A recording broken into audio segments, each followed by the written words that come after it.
اس سے پہلے کہ میں یہ بیان کروں کہ پتنگ بازی کب شروع ہوئی اور اس کی شرعی حیثیت کیا ہے، اس سے پہلے کچھ حقائق میں آپ کو بتاتا ہوں کہ اس کا جانی نقصان اور مالی نقصان کتنا ہوتا ہے۔ آپ صرف اس چیز سے اندازہ لگا لیں کہ صرف ایک سال میں لاہور کے ایک شہر کی رپورٹ آئی تھی کہ اس کی جو کمپنی ہے لیسکو، یعنی بجلی کا ادارہ، اس کو 2.5 ارب روپے کا نقصان ہوا تھا اس بسنت اور پتنگ بازی کی وجہ سے۔ اور 6 برس میں، یعنی 6 برس کی انہوں نے رپورٹ جاری کی تھی، اس میں سے 825 لوگ جو ہیں وہ موت کی گھاٹ اترے تھے، اور ایک سال رپورٹ آئی تھی کہ 9 بچے جو ہیں وہ چھت سے گرے تھے۔ یعنی اس کا دینی نقصان تو ہے ہی ہے، وہ تو اپنی جگہ پر برقرار ہے، لیکن دنیاوی نقصان بھی ہے اس میں، مالی اور جانی نقصان دونوں نقصان ہیں۔ اب میں تھوڑا سا آپ کو بیک گراؤنڈ میں لے جاتا ہوں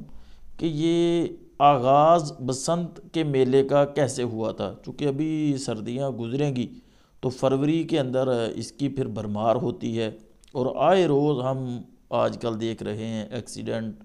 اور لوگوں نے منہ اٹھائے ہوتے ہیں، بانس اور چھڑیاں پکڑی ہیں اور ایک دوسرے کے پیچھے بھاگ کر جو ہے وہ پتنگ لوٹنے میں جو ہیں وہ مصروف ہیں۔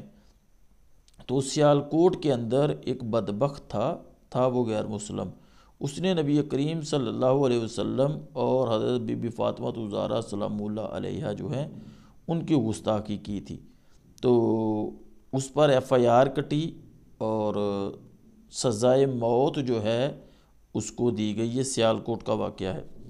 تو جب وہ مر گیا تو وہاں ایک رئیس تھا غیر مسلم، اس نے اس ہلاکت کو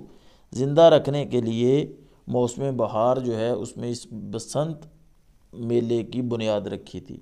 اب ان مسلمانوں پر افسوس ہوتا ہے جو نفس و شیطان کی چال میں آ کر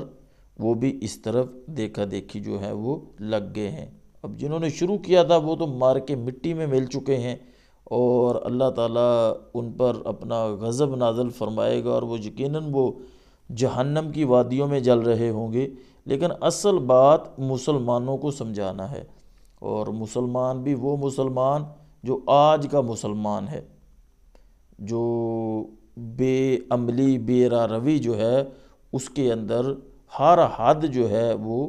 کراس کرتا جا رہا ہے۔ بے حسی کا عالم یہ لگا لیں کہ گستاخ رسول سے آئی ہوئی یہ رسم جو ہے اس کو ہم اپنے اندر کتنا جذب کیے ہوئے ہیں۔ اب 2004 میں ایک واقعہ رپورٹ ہوا تھا عبد الکریم روڈ پر، کہ وہ ایک سیلز مین تھا اور وہ اپنی چھت پر کھڑا تھا، تو اب وہ جب پتنگ کٹ گئی تو اس کو پکڑنے کے لیے اس نے اس کی ڈور کو پکڑا، اور وہ دھاتی تار تھی۔ جیسے ہی اس نے اس کو پکڑا تو اصل میں وہ ایک حصہ پتنگ کا ڈور کا وہ تاروں کے اوپر تھا، اور جب دوسرا اس نے پکڑا تو اس کو جھٹکا لگا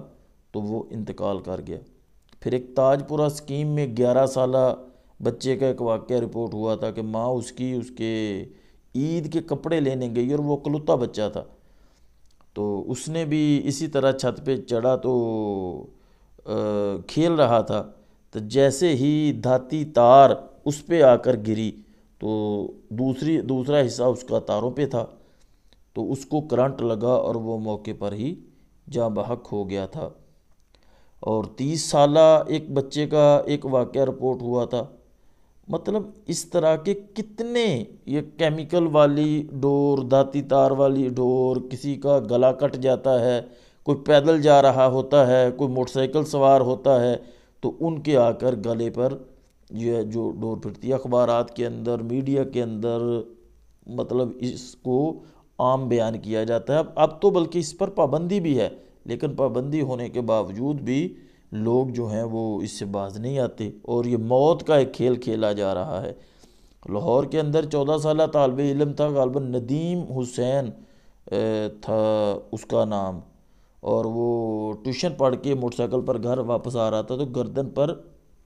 ڈور پھر گئی تھی جس سے اس کی شاہراہی جو ہے وہ کٹ گئی تھی۔ تو یہ ایک کلمہ چوک کا واقعہ، ایک مکھن پورہ کا واقعہ، شاد باغ کا، فیروز پور روڈ کا، یعنی یہ 2006 کے اندر سے آپ اخبارات کو نکال لیں، میں نے تو کچھ سٹڈی کیا تھا، تو بے شمار ایسے واقعات ہیں جو صرف بسنت کی وجہ سے پیش آئے اور ان میں خونی موت کا کھیل جو ہے وہ کھیلا گیا۔ اور بعض اکلوتے بچے ہوتے ہیں، بعض بزرگ ہوتے ہیں، بعض اکیلے گھر کے کفیل ہوتے ہیں، لیکن وہ مطلب لوگ باز نہیں آتے۔ اور جنگ اخبار جو 2013 کی 25 جنوری کی اگر آپ کو پڑھیں تو وہ بچی کا افسوسناک واقعہ وہ بھی بسنت کی وجہ سے پیش آیا تھا۔ اب لوگوں نے ہاتھوں میں چھڑیاں پکڑی ہیں، بانس پکڑے ہوئے ہیں، منہ اوپر اٹھائے ہوئے ہیں اور دوڑے جا رہے ہیں، خود بھی گر کے مرتے ہیں، چوٹیں لگواتے ہیں اور لوگوں کا بیڑا جو ہے وہ بھی غرق کرتے ہیں۔ تو جہلم میں ایک واقعہ پیش آیا تھا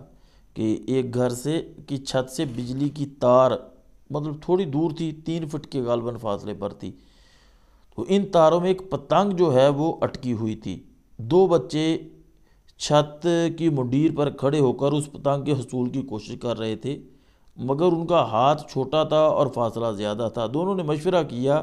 اور چھوٹے بچے نے بڑے کی ٹانگیں مضبوطی سے پکڑ لیں اور بڑا کچھ آگے ہو کر منڈیر پر لٹک گیا، اور جو ہی اس نے پتنگ لینے کے لیے ہاتھ بڑھایا اس کا ہاتھ بجلی کی ننگی تار پر جا پڑا۔ روشنی کا ایک جھٹکا نکلا، شعاع نکلی، پھر گوشت جلنے کی بدبو آنے لگی۔ مقصد بات کرنے کا، پیغام جاری کرنے کا یہ ہوتا ہے کہ ایک تو قانونی بھی پابندی ہے پاکستان کے اندر، لیکن اس کے بعد پھر ہم آج کل اتنے تنگ ہیں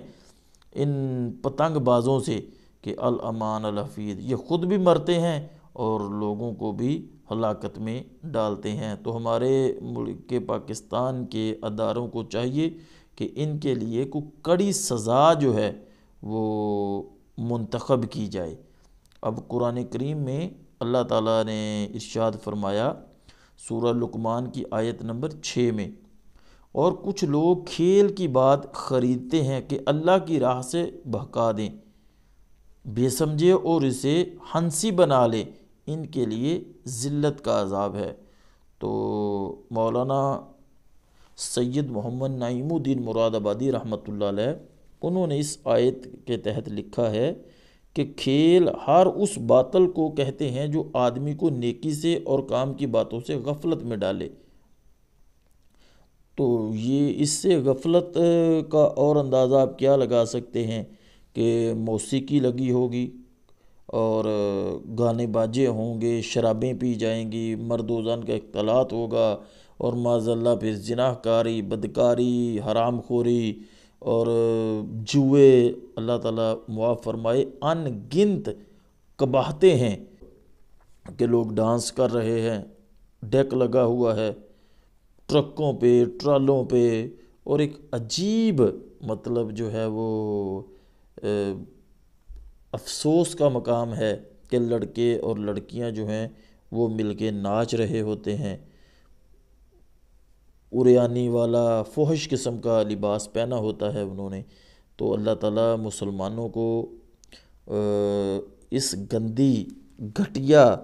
آفت سے محفوظ رکھے، اور بجائے اس کے کہ وہ اس طرح کے غفلت کے کاموں میں پڑیں، وہ اللہ رسول کی بارگاہ میں آئیں